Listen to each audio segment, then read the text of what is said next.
Chapter 1. AOL. 500 kilometres over Europe. Ship OM-45 moved north. In a room at the back of the ship, Kiah watched the numbers on the computer in front of him. "Time for dinner," Rilla said. The numbers changed quickly, and Kiah's eyes didn't move. Rilla went across the room to his table. She began to watch the numbers too. "What's wrong with the satellite?" she asked. She was a beautiful girl, about 20 years old, with long black hair and big eyes. "Nothing's wrong with the satellite," Kiah answered quietly. "It's the AOL." He began to write the numbers in the book on his table. Suddenly, the numbers stopped changing. Kiah looked at Rilla. "Over Europe," he said. "It's happening.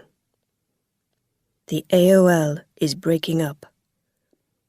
There are big holes in the AOL, and they're getting bigger."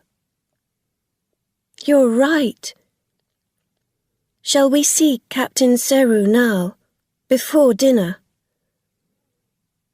Kiah stood up. He was nearly 2 meters tall, with dark eyes and hair. "Yes, come on," he said. Quickly, they went to Captain Seru's room. They waited at the door. "Come in," Captain Seru called. She was a little woman with a fat face. "Come in. Would you like a drink?"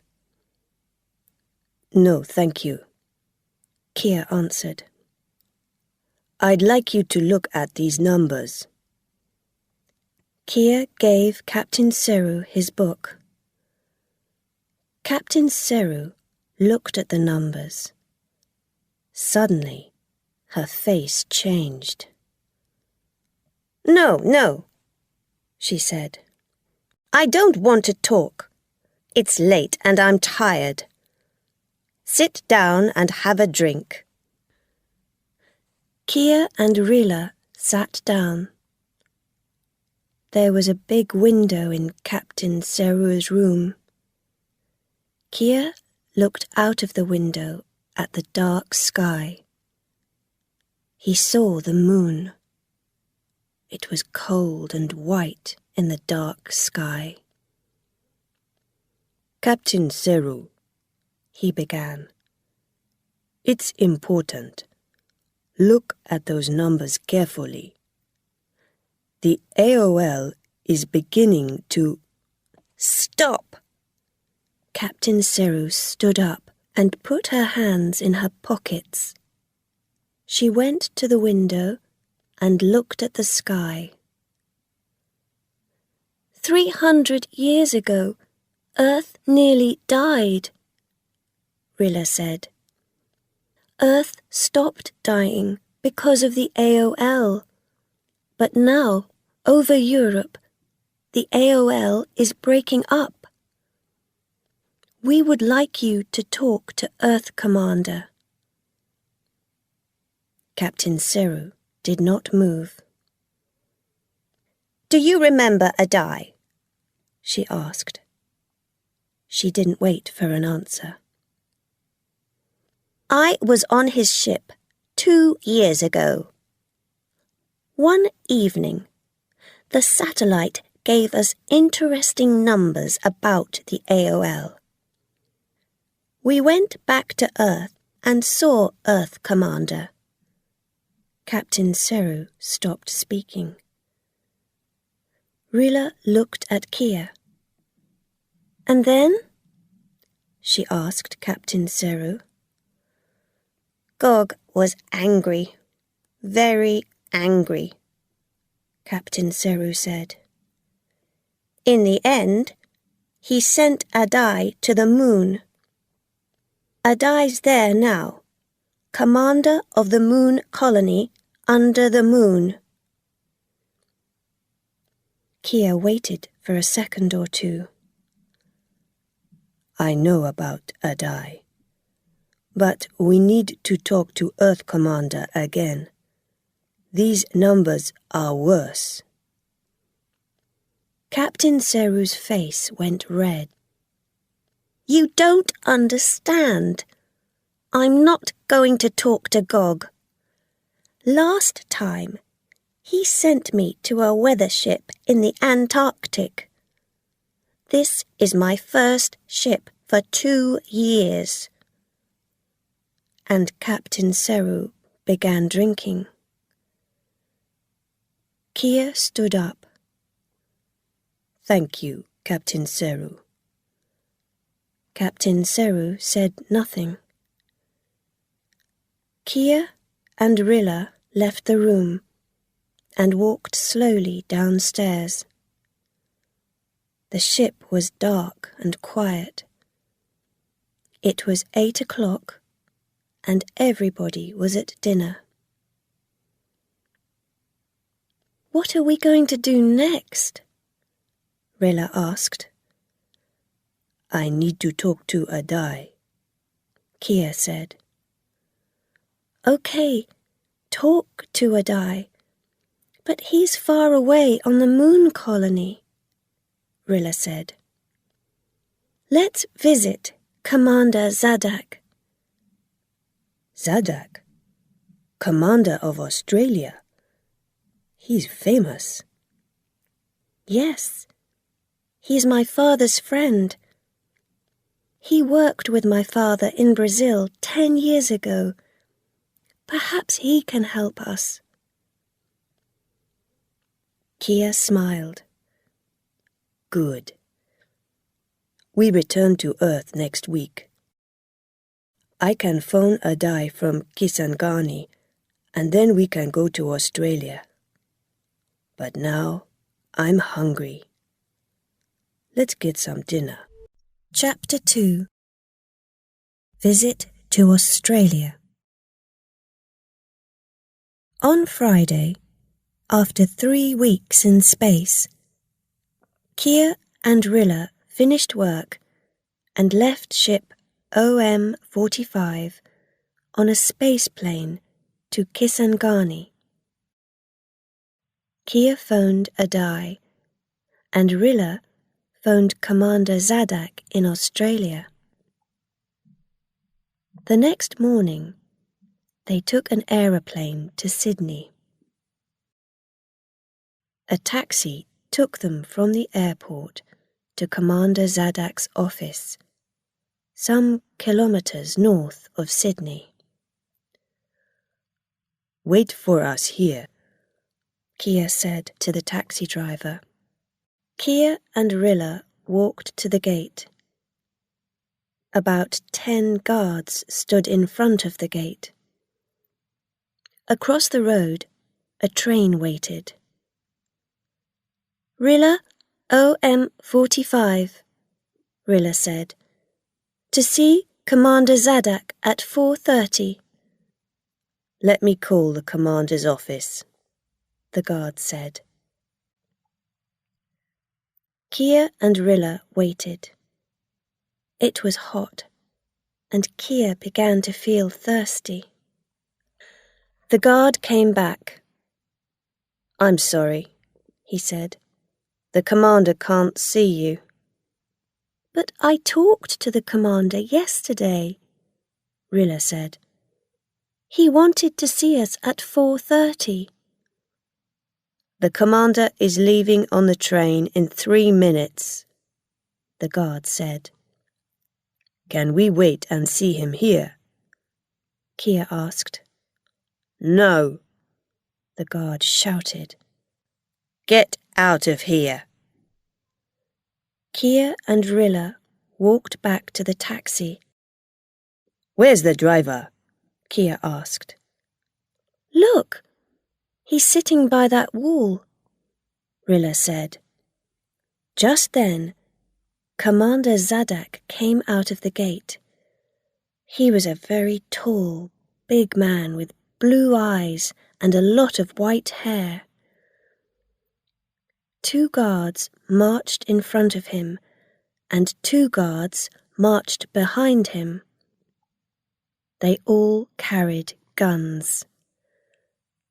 There he is, Rilla cried.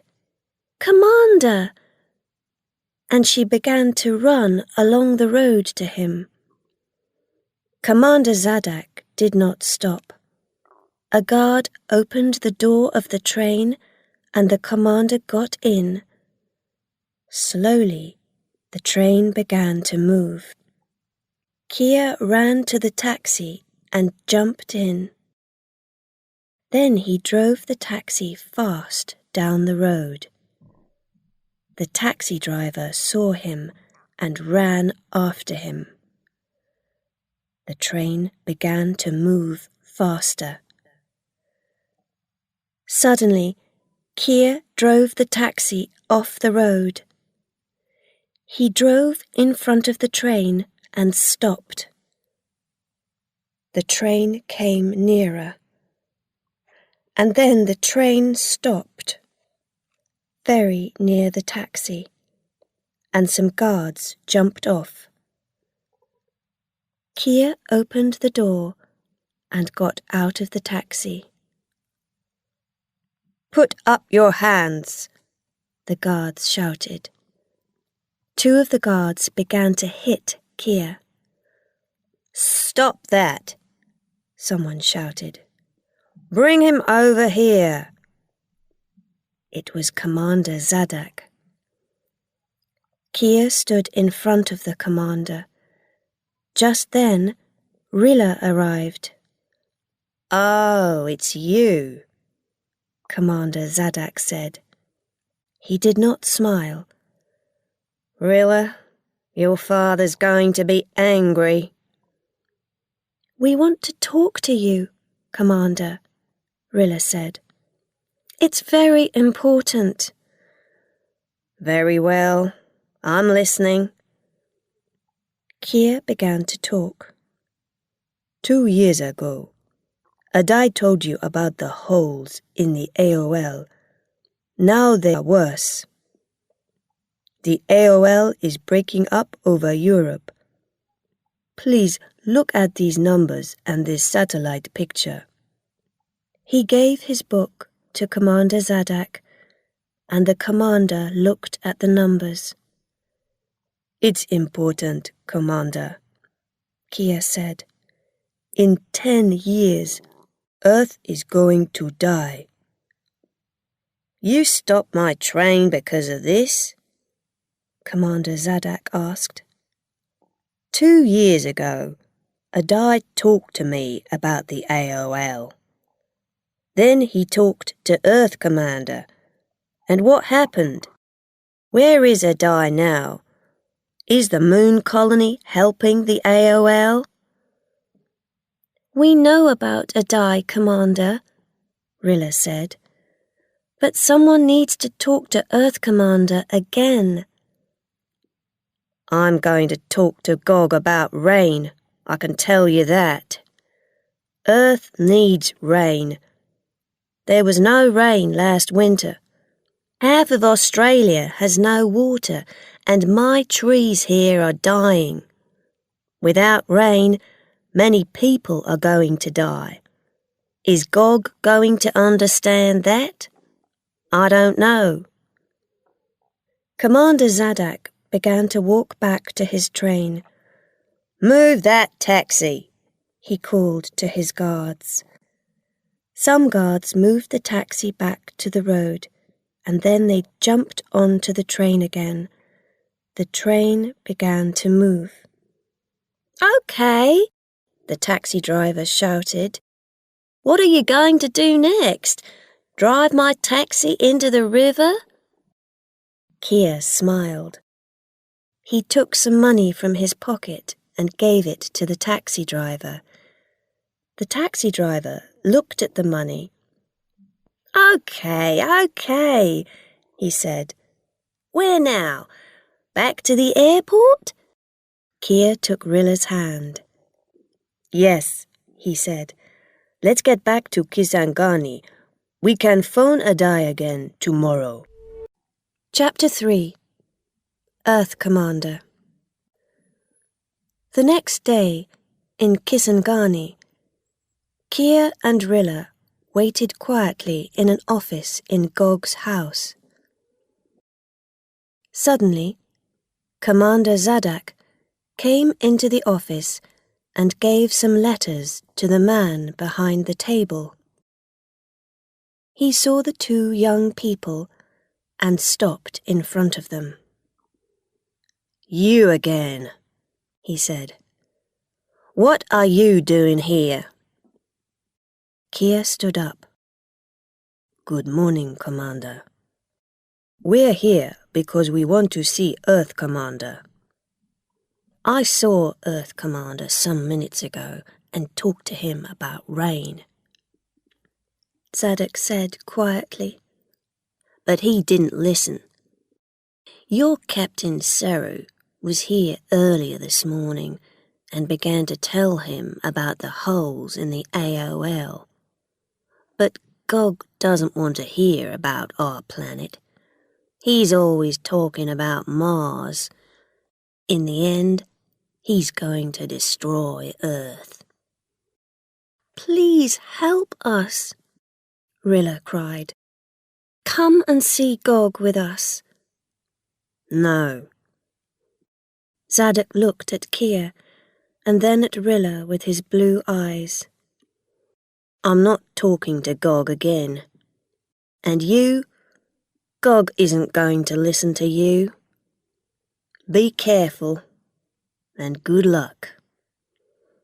Commander Zadak opened the door and left the office. Rilla looked at Kiah. Earth Commander is a difficult man. I don't understand him. Everyone is afraid of him, Kiah said, and Commander Zadak isn't going to help us. Kiah and Rilla waited. They waited and waited. At nearly 12 o'clock, a guard came into the office. Come, he said. Kiah and Rilla went with the guard. The house was big and old, with big windows and many doors. The guard went downstairs and opened one of the doors. There was nobody in the room. Wait here, the guard said, and left.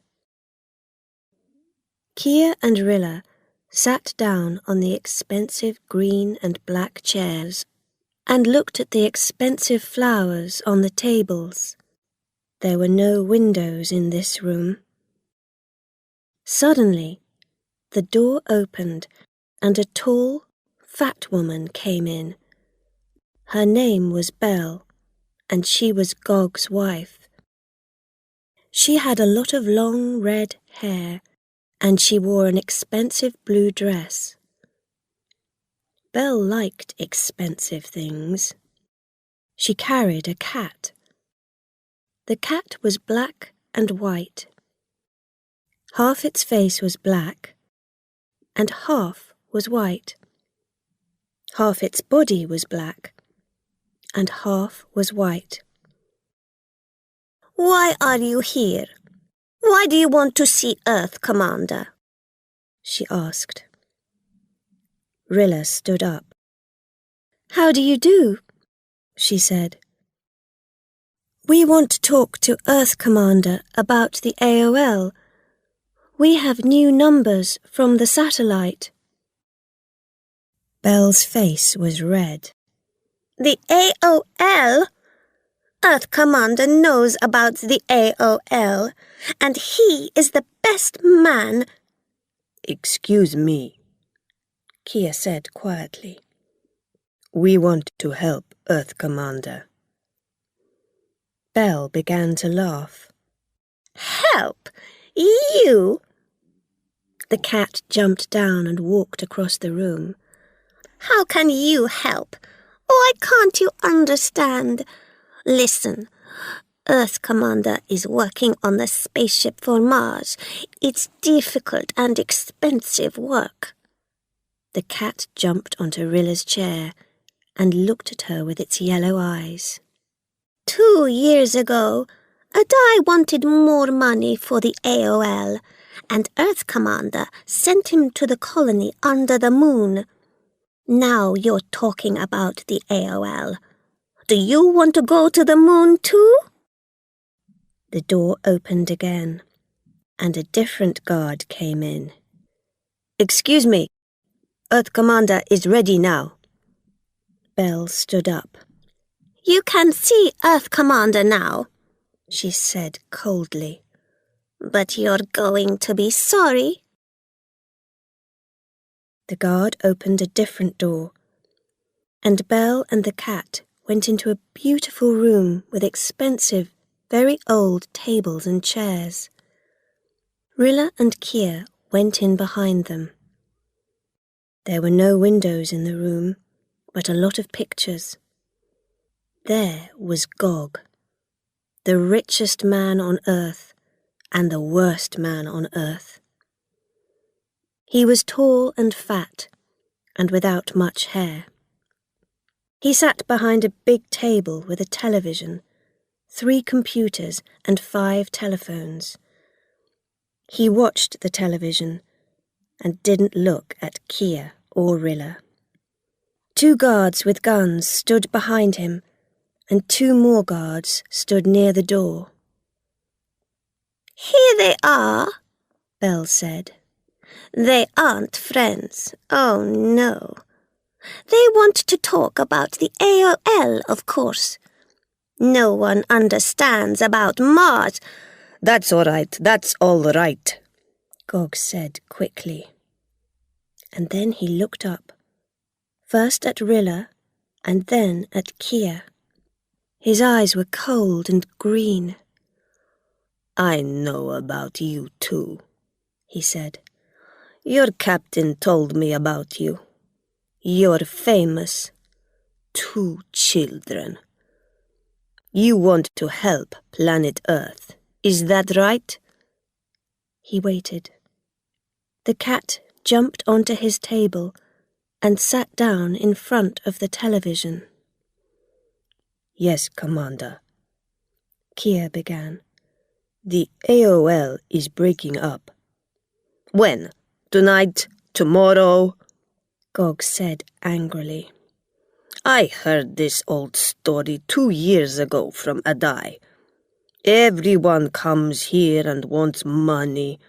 Money for the AOL, money for rain, money for the moon colony. But I am Earth Commander, and you are nobody. I know about the AOL, and the AOL is good for 100 years. But the satellite, Kiah began again.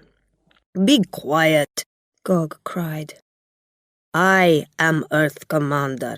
I'm not going to give money for the AOL, or for rain, or for the moon. Gog looked at the guards near the door.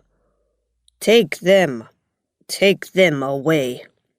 I don't want to hear them. The guards moved behind Kiah and Rilla, and Belle began to laugh. Goodbye, she said. You're not going to the moon.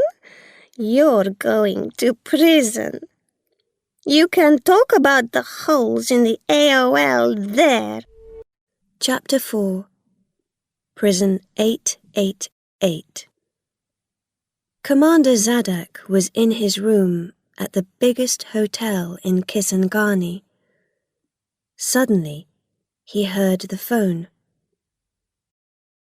Commander, someone said very quietly.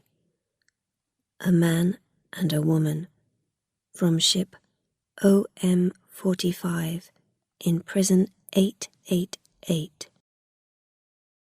The phone went dead. Zadok put the phone down, stood up, and left his room. Prison 888 was a big white building without windows near Gog's house. There were a lot of guards at the gate, and some more guards marched past the building. All the guards carried guns. Commander Zadok walked across the road to the prison. "I want to visit someone. My name is Commander Zadok." "I'm sorry, Commander," a guard said. "We can't open the gate. Nobody can go in without a letter from Earth, Commander." "That's all right," Zadok said, and walked along the road past the prison. A guard ran behind him. "Excuse me, Commander," he said quickly. "Please come back tonight.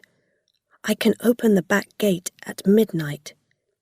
You can see the two people from ship OM45. Zadok looked at the guard. "Your captain's going to kill you." The guard smiled. "My captain phoned you about the two people from OM45.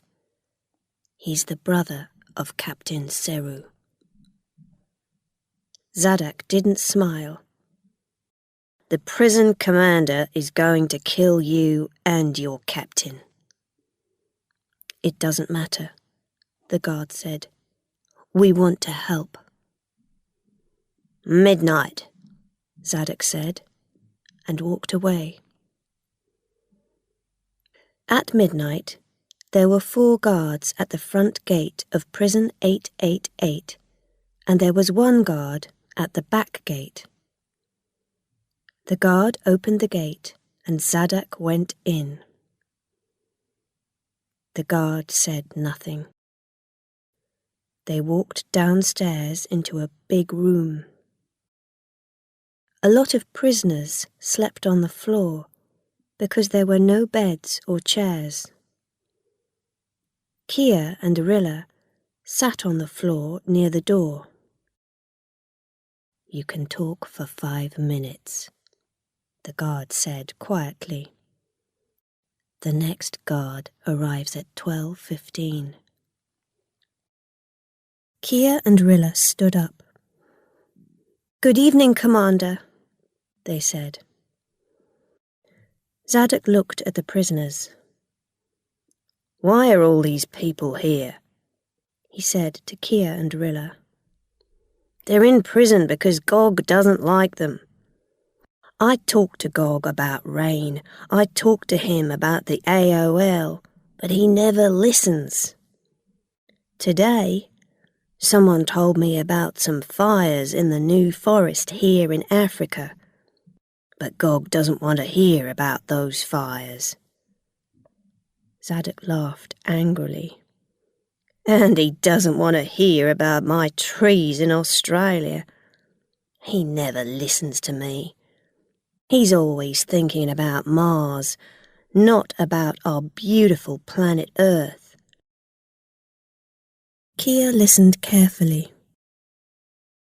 "Take it easy, Commander," he said quietly.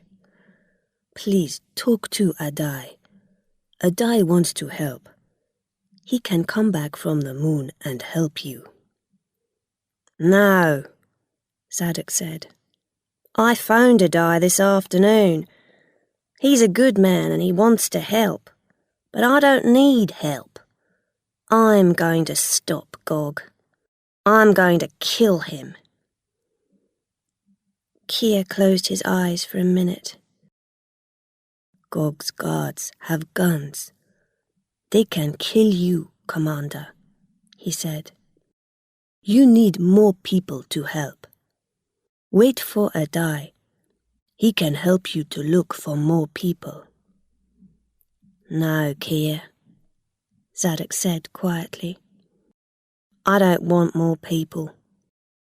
Adai can come back to Earth after Gog is dead. After I'm dead, perhaps. I don't want Adai to die too.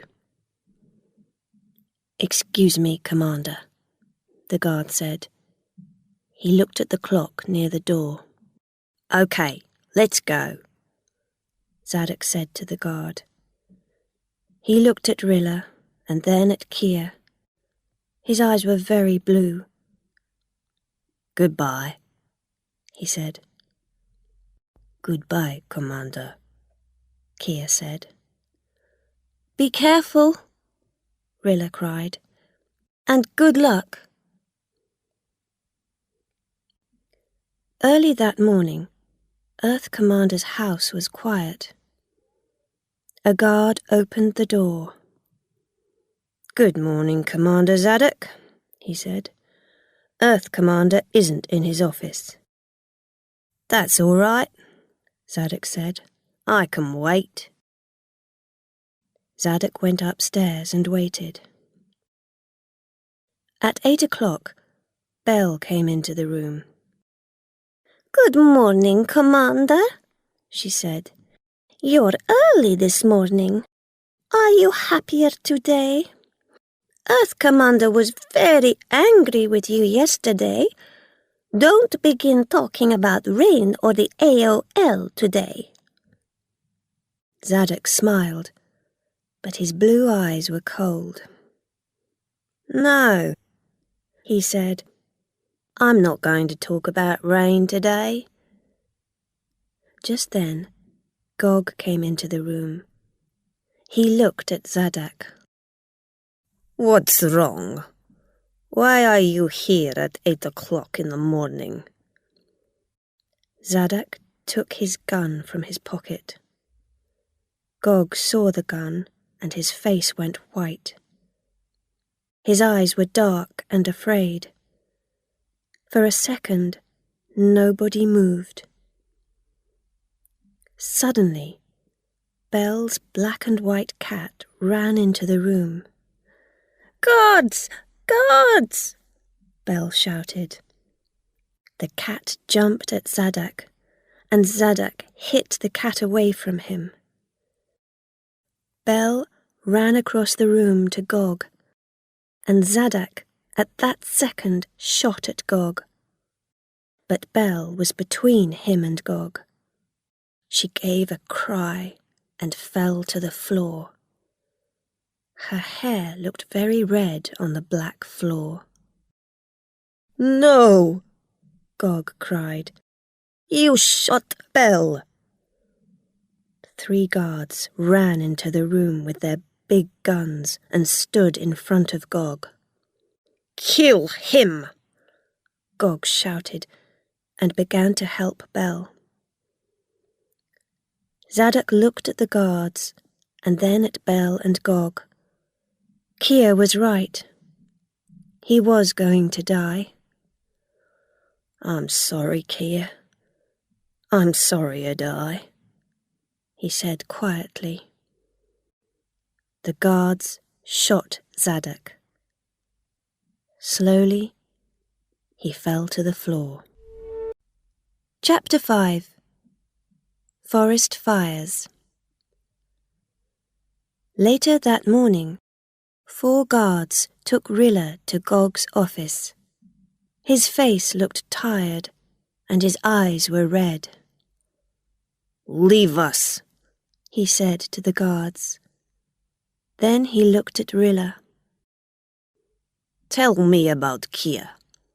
When did you first meet him? Is Zadok his friend? What do they talk about?" Rilla looked down at the floor and said nothing. "Come on, tell me," Gog said angrily. He waited, but Rilla said nothing. "Tell me about Zadok, then. Your father and Commander Zadok were friends. Now you're talking to Zadok about the AOL. I know that. What is Zadok saying?" "Why? Why do you want to know about Commander Zadok? Rilla asked. I'm asking the questions, not you, Gog said. Did you see Zadok yesterday? The AOL is important, not Commander Zadok, Rilla said. Gog watched Rilla carefully. Zadok is dead. No! Rilla cried. He is dead, Gog said again. You lost your friend here in this building early this morning. My guards shot him. Rilla's face went white. What happened? Tell me. I'm going to tell you one thing, Gog said angrily. I'm going to destroy Australia. I'm going to burn Zadok's new forest there. You can tell all your friends. Zadok wanted to kill me, but I killed him. He wanted money for rain, money for the AOL, and now he's dead. You can tell all those prisoners in prison 888. They wanted to stop me, but they can't now. I'm going to Mars. Belle always wanted to go to Mars. He began to hit the table with his hand. I'm going to leave this dead planet. Nobody can stop me. You're crazy, Rilla said. You killed Zadok, but one day someone is going to kill you. Gog stood up. His face was tired and he looked ill. Be quiet, he said. Guards, take her away. Back to 888. The guards came in and took Rilla out. What happened? She asked them. Commander Zadok is dead. Why is Gog angry? The guards said nothing, but after they returned to the gate of 888, a guard said to Rilla very quietly, Belle is dead. Zadok didn't shoot Gog, but he shot Belle before the guards shot him. A guard took Rilla into the prison, and soon she was with Kiah again. What happened? Kiah asked. Tell me. Rilla put her hands over her face and began to cry. Zadok is dead, she began. He didn't kill Gog. He killed Belle before the guards shot him.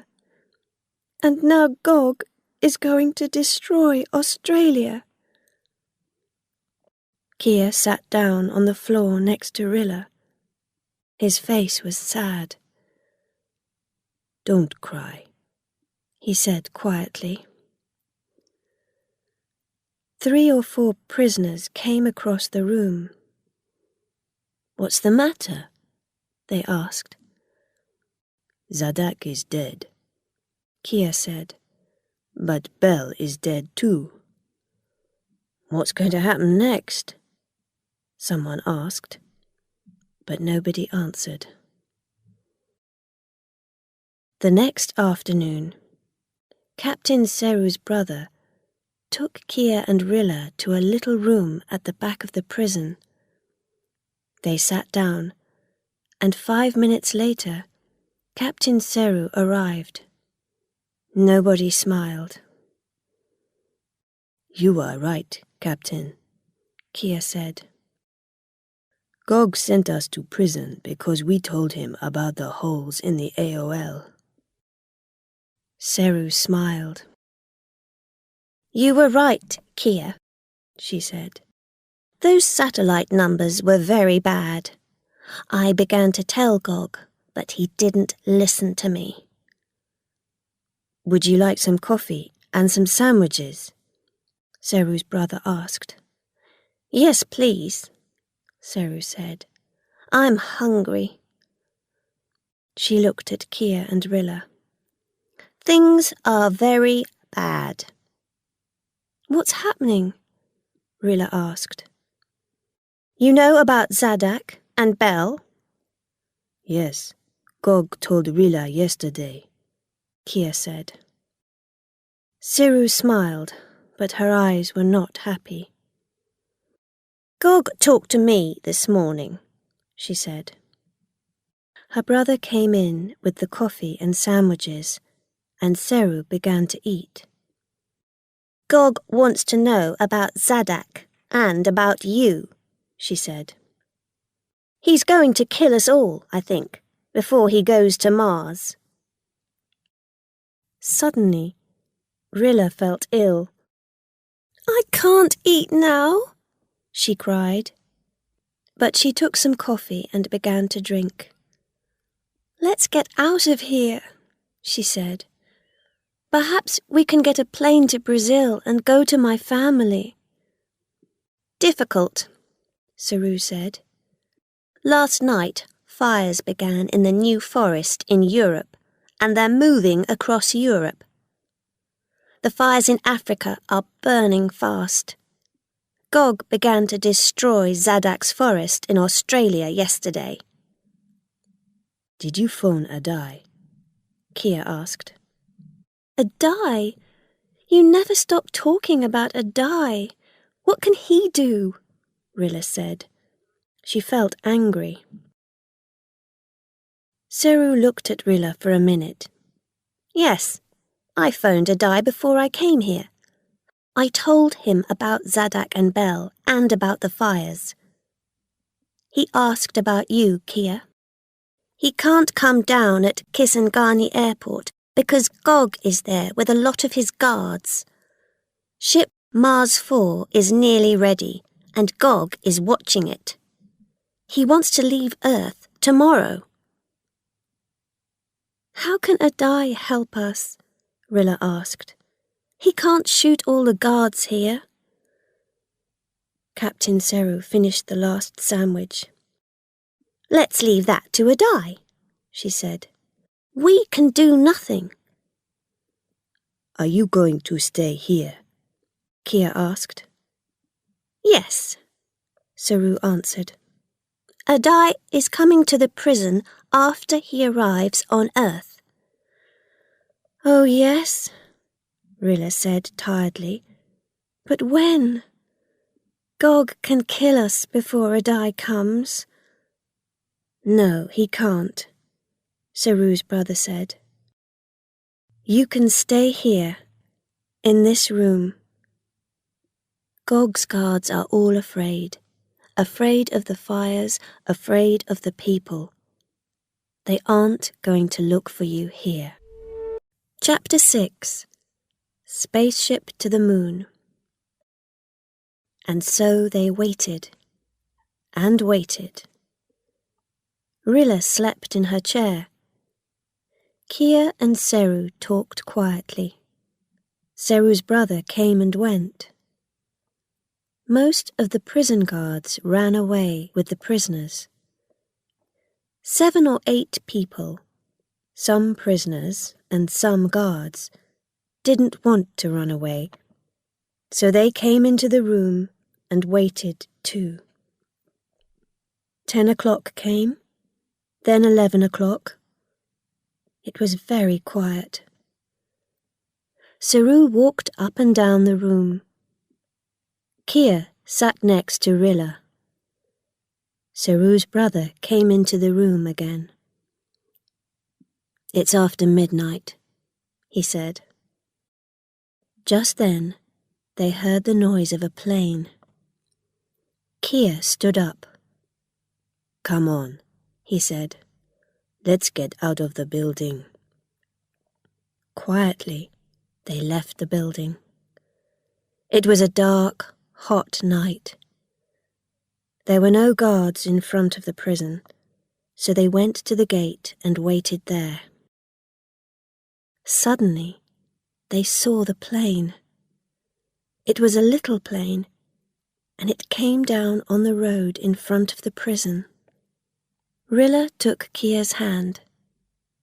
"You were right," she said. "I'm sorry." Kiah smiled. He began to feel happy. "That's all right. I understand. I know Adai very well, and you don't." The plane stopped, and someone opened the door. Kiah ran across to the plane. "How many can you take?" he called. "There are 12 of us." "That's all right," someone said. "Quickly, the spaceship is waiting." The 12 people got into the little plane, and the plane began to move. Rilla looked at the captain of the plane. He was tall, with brown hair. He looked nice. Was this the famous Commander Adai? "Where is the spaceship?" Kiah asked. "At the old airport," the man said. "One of the fires is moving very quickly across the new forest. It's going to arrive at the west of Kisangani before tomorrow, I think. But the old airport is okay." Then the man looked at Kiah and smiled warmly. "My brother," he said. "My little brother in prison 888. "Your brother, Commander Adai?" Rilla asked. "But you didn't tell me that." Kiah smiled. "Nobody knew," he said.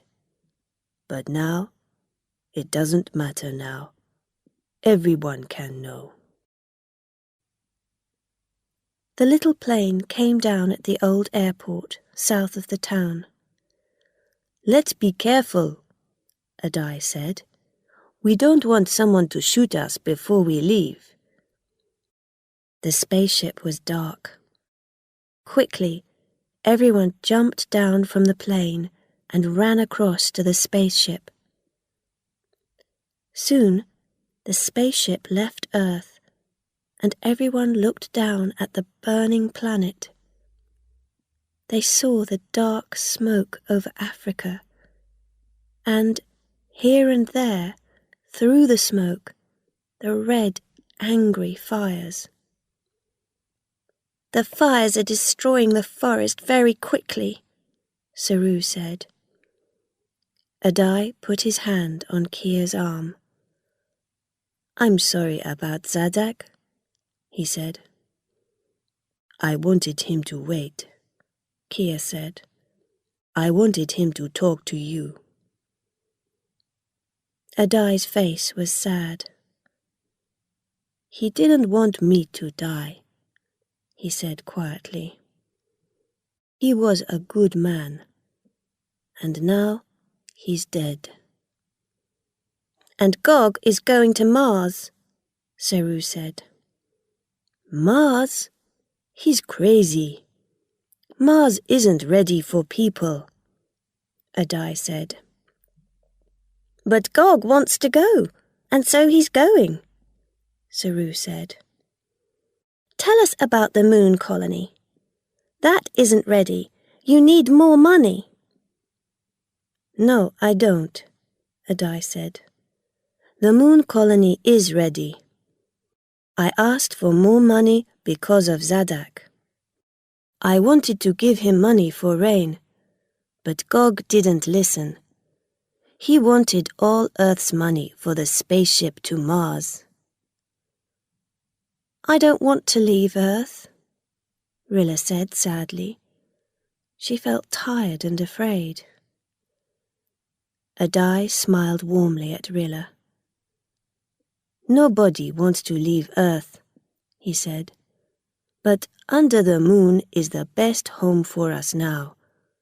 Wait and see. The moon colony is a beautiful, wonderful country, with rivers and rain, forests and flowers, buildings and the first town. You can visit Earth again soon and bring more people to the moon colony. We all want to help Earth because it's our first home. I know that. At the same time, you are going to be happy under the moon. Suddenly, someone cried, "Look at the moon!"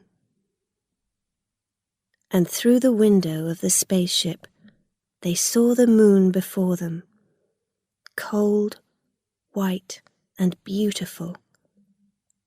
And under the moon, there was the moon colony.